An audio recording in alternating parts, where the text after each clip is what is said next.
Naka-alerto ang pag-asa sa isang potensyal na super typhoon na posibleng pumasok sa Philippine Area of Responsibility sa susunod na linggo. Namataan po ng pag-asa ang bagyo na nasa labas pa ng PAR, mahigit 3,000 kilometro silangan po yan ng ating bansa. Isa na po itong severe tropical storm na may international name na Bavi, ayon po yan sa Japan Meteorological Agency. Sa latest data ng pag-asa ay posibleng pumasok na sa Philippine Area of Responsibility ang nasabing bagyo sa Miyerkules. At kung sakali, tatawagin po itong Bagyong Inday.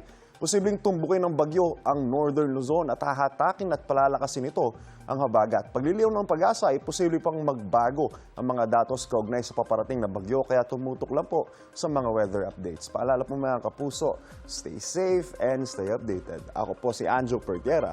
Know the weather before you go. Para Mark Safe lagi, mga kapuso.